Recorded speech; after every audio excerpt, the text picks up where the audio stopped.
നമസ്കാരം. നമ്മൾ ഇന്ത്യക്ക് പുറത്തൊരു രാജ്യത്ത് പോയി കഴിക്കട്ടെ. C4 ഇപ്പോഴും ഇന്ത്യൻസ് അധികം എക്സ്പോസ്ഡ് അല്ലാത്ത ഒരു ആഫ്രിക്കൻ കൺട്രിയിൽ പോയാൽ അവർ നമ്മളോട് ചോദിക്കുന്ന ഒരു കാര്യമുണ്ട്, one country but by so many languages. എന്തിനാണ് ഈ ഒരു രാജ്യത്തിന് ഇത്രയും ലാംഗ്വേജസ് എന്ന് ആലോചിച്ച് നോക്കിയാൽ സത്യമല്ലേ? അതാണ് നമ്മുടെ കൾച്ചർ. നമ്മുടെ കൾച്ചർ അതുപോലെ വിവിഡ് വെറൈറ്റി ഉള്ളൊരു നേഷനാണ് ഇന്ത്യ. അപ്പോൾ ഇവിടെ നമുക്കെല്ലാവർക്കും പെറ്റ്സ് എത്രയും ഇമോഷണൽ ഹോൾഡ് ചെയ്യുന്ന ഒരു സാധനമാണ്, എസ്പെഷ്യലി ഡോഗ്സിനെ നമ്മൾ എത്രയും ഇമോഷണലി ഹോൾഡ് ചെയ്യുന്ന ഒരു സാധനമാണ്.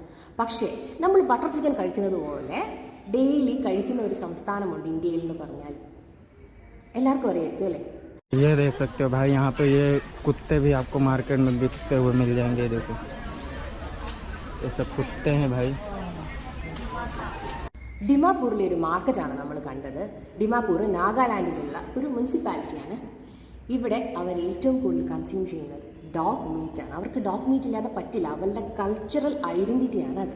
2020 കോർട്ട് ബാൻ ചെയ്തിരുന്നതായിരുന്നു ഡോഗ് മീറ്റ് കൺസപ്ഷൻ.